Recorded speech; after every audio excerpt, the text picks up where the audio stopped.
அமுகு டுமுகு அமால் டுமால். 10,100, 10,200, 10,300.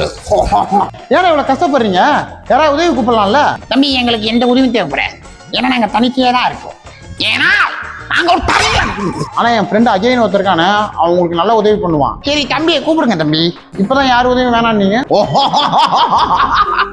அங்கதான் யாருமே இல்லை, யாரை பார்த்து சிரிக்கிறாரு? ஆனா ஜிம்ல ஜாயின் பண்ணலான்னு வந்தேன். இங்க யாருன்னா மாஸ்டரு? சினிமால வேணா அவர் மாஸ்டரா இருக்கலாம், ஆனா இந்த ஜிம்ல நான் தான் மாஸ்டர். தம்பி, இது ஒரு 10,000 தடவை போடுவேன்.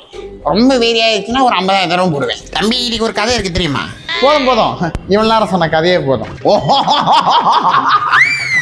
தம்பி, உங்க முகத்தை பார்க்கும் போதே தெரியுது ரொம்ப சோர்வா இருக்கீங்களோ. ரொம்ப சோர்வா இருக்கீங்களோ. 1/2 கிலோ மாட்டிக்கிறேன். போடு போடு, பக்கத்துல ஒரு ஜிம்ல போய் சேரு. அப்போ உங்க ஜிம் இழுத்து முடுறீங்களா? தம்பி, இந்த ஜிம்ல வந்து சேர்ந்து பாருங்க. ஒரு நாள் ஜெயிக்கிற கட்சியில தோக்குற கட்சி. ஐயோ, பேச முடியலாம் விட்டுருங்கண்ணா. ஆனா ஜிம் ஒர்க் அவுட் பண்ணும்போது பாட்டுலாம் போடுவீங்களாண்ணா? இருக்கு தம்பி. காத்தடிச்சா நோகும் ஒண்ணு அம்மா அப்பா சொன்னாங்க. தூக்கத்துக்கு பாட்டு போறான் அண்ணா, தூங்கறதுக்கு பாட்டு போறாரு. தம்பி, அருமையா பேசுறீங்களா? உங்க பேர் என்ன தம்பி? கிருபாகரன். சிரிக்க மறந்துட்டீங்களே.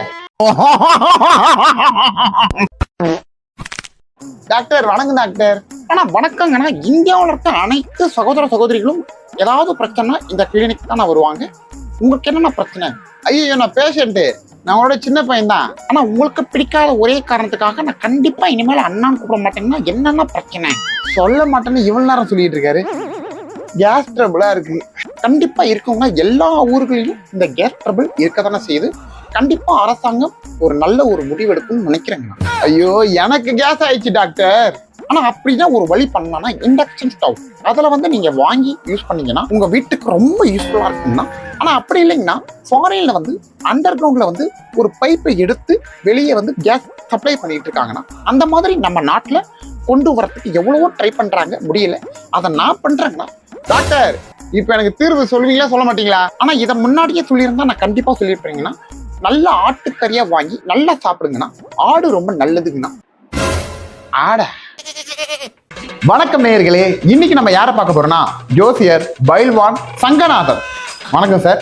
என்னை வாழ வைத்துக் கொண்டிருக்கும் யூடியூப் நேயர்கள் அனைவருக்கும் வணக்கம். சினிமா நடிகரோட ஜோசியம்லாம் நல்லா பாப்பீங்களாமே? எனக்கு ஜோசியமும் தெரியும், பக்கத்து வீட்டுல என்ன நடக்குதுன்னு தெரியுங்க. அதான் ஊருக்கே தெரியுமே. இப்போ ஒரு நடிகர் பேர் சொல்றேன், அவர் ஜோசியம் பாக்குறீங்களா? அந்த நடிகருக்கும் இந்த நடிகைக்கும் ஒரு கள்ள தொடர்பு இருக்குன்னு நினைக்கிறேன். நடிகர் பேர் தானே சொன்னேன், அதுக்குள்ளே வாயில வரதெல்லாம் சொல்லி நிக்கிறீங்க. சொல்லி சொல்லி பழக்கமாயிடுச்சு. இதெல்லாம் சொல்றீங்களே, இதுக்கெல்லாம் ஆதாரம் இருக்கா? அது வந்து தெரியல. தெரியும். தமிழ் சினிமா காப்பாத்துக்கு இங்க நிறைய பேர் போராடிட்டு இருக்காங்க. ஆனா நீங்க வந்த படத்தையே நல்லா இல்ல அப்படின்னு சொல்லி குறை கண்டுபிடிக்கிறீங்களாமே. இப்ப இருக்க படம் இங்கே நல்லா இருக்கு, அதனால தான் சொன்னேன். உங்க ஃபேவரட் மூவி சொல்லுங்க பாப்போம். எனக்கு ரொம்ப பிடிச்ச படம் வந்து சுரா, ஆஞ்சநேயா, அப்புறம் வந்து mister local. Super sir. Sir, உங்க வாட்ஸ்அப்புக்கு ஒரு ஜாதகம் அனுப்பிச்சிருக்கேன், அது என்னன்னு பாருங்களேன். இந்த ஜாதகத்தை பார்த்தா இவனுக்கு 7.5 சனி ஸ்டார்ட் ஆயிருச்சு. இவனுக்கு வாயில மட்டும்தான் சனி. இவன் வாழ்க்கையில வாய மூடிட்டு இருந்தா இவன் கண்டிப்பா முன்னேறிடுவான். ஆமா தம்பி, இந்த ஜாதகம் யாருது? உன் ஃப்ரெண்டு தான். உங்க ஜாதகம் தான் சார்.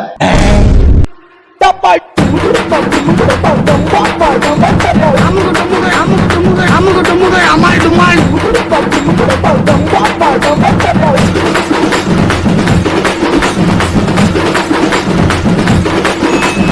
அமுகு டுமுகு அமால் டுமால்.